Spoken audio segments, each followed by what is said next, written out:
Welcome to the Start With Who podcast, where we explore how understanding who you are shapes the way you lead, work, and live. I'm Joe Shannon with Newton Institute, and I'll be joined by Rick Newton as we bring reflective conversations, real-world stories, and practical insights to help you start with who in every area of life. Our goal is to help you discover your unique design and elevate your life, leadership, and legacy. It's great to have you with us. Let's get started with today's episode.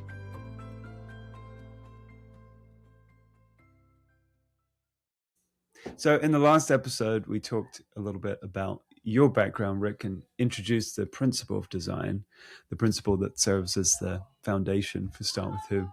This week, we're going to explore how Start With Who applies to individuals. But before we get into it, can you just do a really quick recap of everything that we talked about?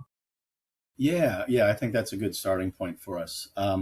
So when I say start with who, I'm talking about answering one of life's most important questions, the who am I question. And at the Newton Institute, we believe that how well you answer this question and how well you align everything you do around your answer to that who am I question is the degree that you will flourish in life. And when I say flourish, what I primarily mean is that aligning with your design will elevate your life. The joy and satisfaction you get from the work you do, the quality of relationships you have, and the contributions you make to the world.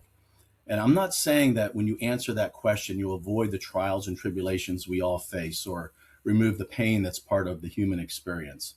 I'm talking about unlocking your full potential, helping you to live a life of meaning and fulfillment, even through the trials and the pain. You know, a Stradivarius violin can be used as a hammer to pound nails, but that's not what it's designed for. And when we answer the who question, we're talking about giving language to your unique design so that you better understand what makes your soul sing. Yeah, I've always loved that analogy because it really is. It's so obvious to see how using a violin as a hammer would just be completely the wrong application, maybe even cause damage, right? And yeah, I think when we translate that back into how a lot of people are living their lives, I think a lot of people would say, maybe I am living in that way. It just something doesn't feel right. They're not really doing what they find most fulfilling. Yeah, I think that's a very common experience, Joe. And as you know, I believe, you laugh at me every time I say this, but I really believe that 8 billion people in the world will benefit from starting with who. And it's our mission at the Newton Institute to help people discover who they are so they can do what they were born to do, that they would stop hammering nails if they're a Stradivarius violin, because there's so much more to who they are. So if that's true, and maybe before we get into the process of how we actually help people, what have you found in terms of people questioning this concept? Maybe a little skepticism or feelings that, yeah, maybe I am unique, but I'm not really sure if I need to spend too much time defining that clearly. What are your thoughts on that?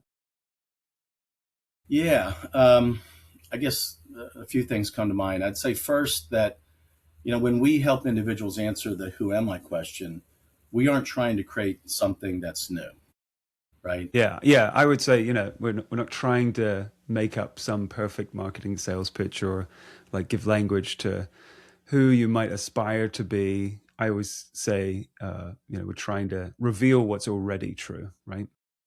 Yeah, that's exactly right. And we like to think of the work that we do as the work of an archaeologist. We unearth and uncover what's already inside of you, possibly buried by busyness, expectations from others, or even head trash, which we define as the lies that you believe about yourself. And that's something that we'll dedicate an entire episode to. But second, in terms of concerns that people have, it's important to understand that human beings are infinitely complex. No matter how much time you spend answering the who question, you'll never give language to every facet of your design. But having said that, what we are trying to give language to are the unique ways that you consistently show up regardless of the environment you find yourself in, whether that's at work, home, or the community. And we call these ways of showing up identity statements, or we prefer DNA markers. So let me explain that. So in biology, it's something like 90 to 95% of all DNA is shared across species.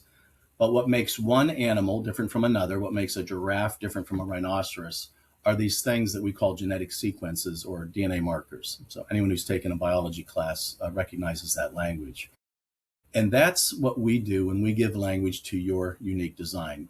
We're not trying to explain everything about you as much as give language to those DNA markers, what makes you unique, what makes Joe different from Rick, or what makes you different from your boss, your work colleague, or your spouse.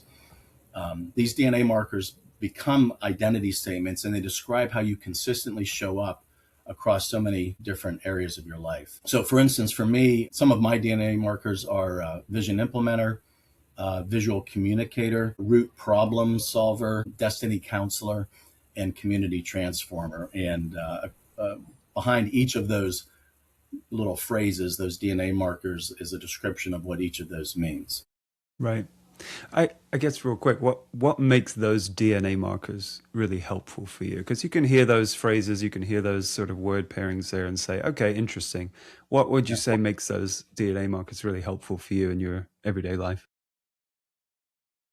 I would say probably the biggest benefit for me is they define the boundaries where I flourish. Now, some people think of boundaries as something negative. It's keeping you away from something. But for me, when I have given language to my unique design, as we've described, my DNA markers, it keeps me in my swim lane, doing the things that give me energy and the things that I love doing, that I'm passionate about. And they keep me away from taking on tasks that just drain the life away from me.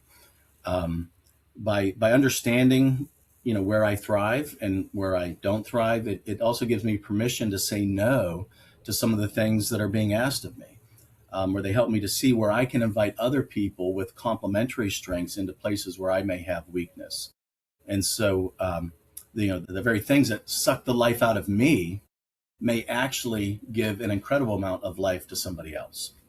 So it gives space. Knowing my DNA markers gives space for others to step into areas where that I don't have strength and that I don't have passion for, where they will thrive. And those are obviously areas where I don't thrive. That's great. So I guess having said all of that, can you give us an overview of the process we go through to sort of get to these DNA markers? How do you get from not having them to having a full set defined? Yeah. So first of all, Joe, I invite you to speak into this. If I miss anything, let me know. You know this process as well as I do. Um, we start by gathering information from three different sources. We call these clues, again, because like an archaeologist, we're trying to find clues to your design. And first, we ask questions about your life history. These are memorable events where you felt most fulfilled or alive, or when you experienced difficulty or pain. And the thought behind this exercise is that no matter the circumstance, the real you can't help but show up. And as we gather information about your childhood, your teen years, your early adulthood, and even your recent history, depending on how old you are, because it's never too late to start with who, we start seeing consistent ways that you show up in life. And then once we've done that, second, we like to get input from others. So we ask those closest to you, friends, family, work colleagues, to describe you, especially areas of strength and areas where they've seen you benefit or add value to those around you. And this exercise isn't as much trying to give language to your blind spots. A lot of times we say, well, let's ask this person because they see things that you can't see, and those might be your weaknesses. But what we're trying to do is give language to the strengths that you probably take for granted. So many times we discount what we do well. And that's because it becomes so natural to us. We assume others can do what we can do, but that's just not true. So it's helpful to ask others to name and call out what you might be taking for granted. And we found this part of the clue gathering is often very powerful because those closest to you are affirming your uniqueness and they're naming things, again, that you take for granted. And it's a beautiful experience when that's done for you. Yeah, and I would say as I've coached and facilitated this process for others, this is usually one of the most meaningful parts, even at this beginning stages, gathering clues, really resonates with people because to be affirmed, encouraged, even just noticed for being who you naturally are, the things that you really do enjoy, get positive energy from.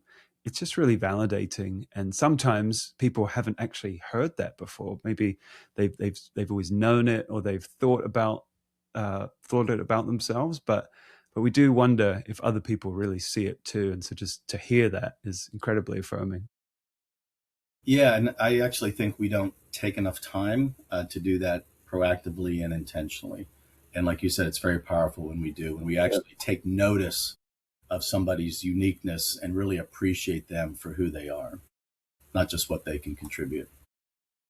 So finally, when we're going through this clue gathering exercise, the final thing that we like to use is a variety of assessments. Now, I realize that some people love assessments and some people hate them, but we believe they're a valuable source of information related to your design. And before I describe how we use assessments, let me address some of the concerns that people often have with them. So first of all, a lot of people use the results of assessments to excuse poor behavior. Joe, you've heard me say this a number of times. For instance, an introvert might say, I don't need to be at that team meeting or after hours gathering because I don't like being around people. It'll drain energy away from me. And we discourage people from using assessments in that way. Others don't like them because they feel like the assessments give them a label or they pigeonhole them. Like, oh, you're a high D on the DISC assessment, so we want you to take charge. Or you're an INTJ, so that explains why you don't express your feelings very much. So we agree that these are ways of using assessments that are unhealthy because you're using the results of a single assessment when there's so much more to those labels that are given by them. And this is why we use multiple assessments to measure different components of human design. So for example, we love using Clifton Strengths to describe your natural talents, or Predictive Index or M Code to describe what motivates you. There's a number of personality assessments that we love using, like Myers-Briggs or DISC or Enneagram. And then a real popular assessment more recently is Working Genius from the Table Group and Patrick Lencioni. And even our own Impact assessment that describes how you best contribute at work or how you elevate the team members around you. And the goal here is to get a holistic view of your design. And from that, from all of these different sources of information that we have, from your life history, from feedback from others, from a holistic set of assessments, we start identifying themes or patterns that then can be used to define those DNA markers that we're describing.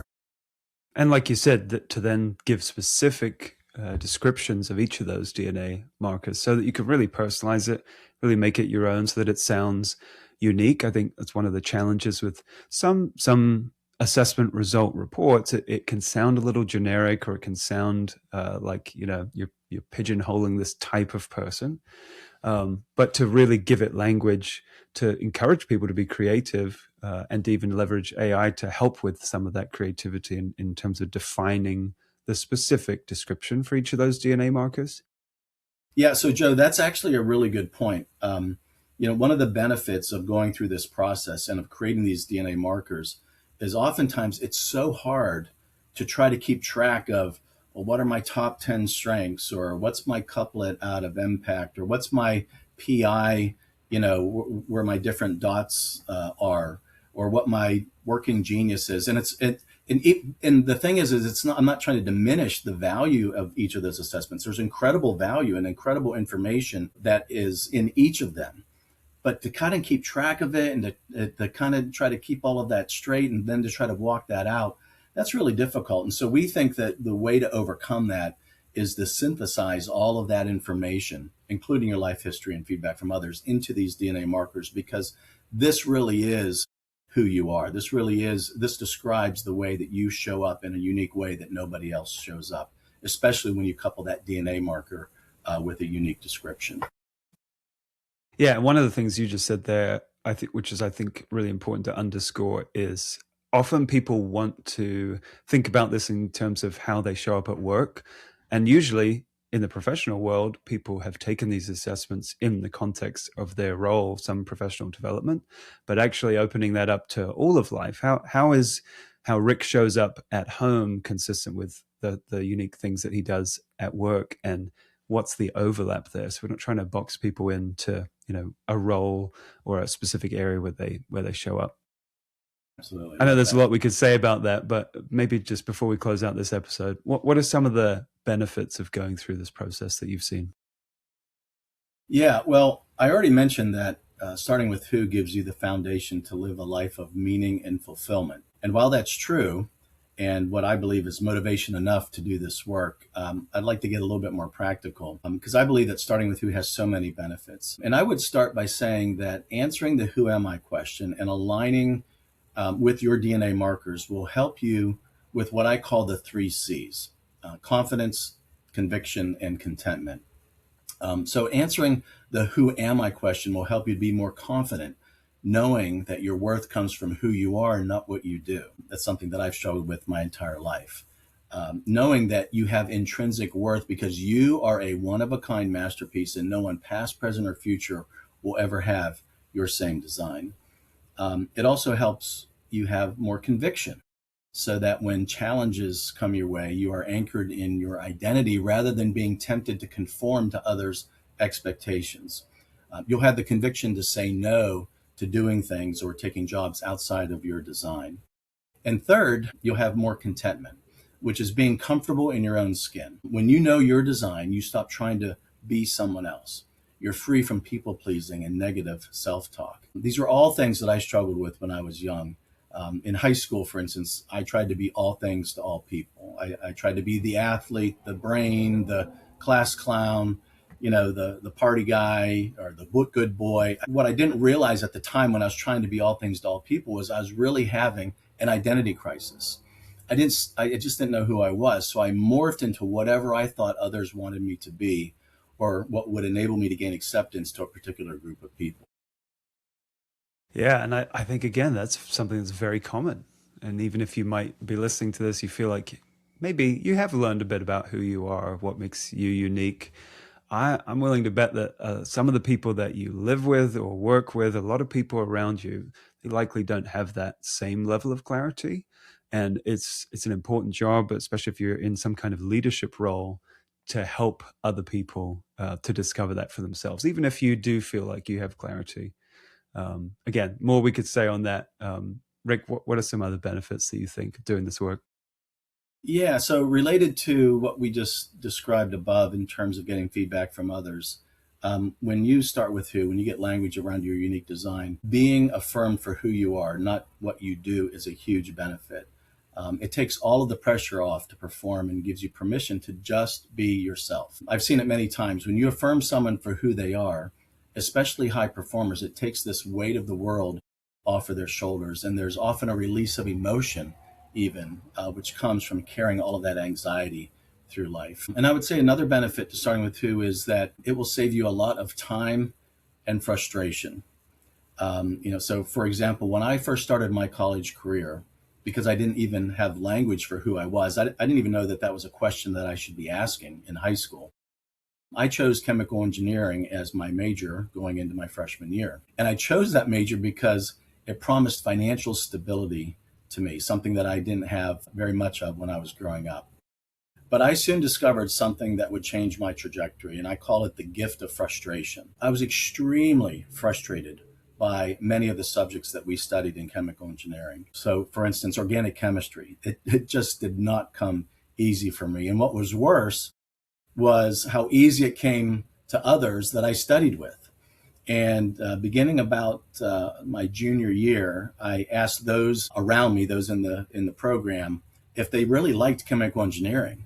And they were all saying, "Yes, we love it. This is great. This is what I was born to do." And I was like, "What?" Because that was the exact opposite of my experience. I just thought gutting it out, killing yourself, studying all hours of the night was the price you had to pay in order to make a good living. But the other thing I started noticing was that I was spending more time next to the computer terminal than I was the distillation column in the engineering building. So those first couple of years, I started taking some computer programming classes as electives, and I found that I absolutely loved programming. I would lose track of time doing that, whereas when I was doing anything chemical engineering wise or chemistry wise, time moved very slow, and I was absolutely miserable.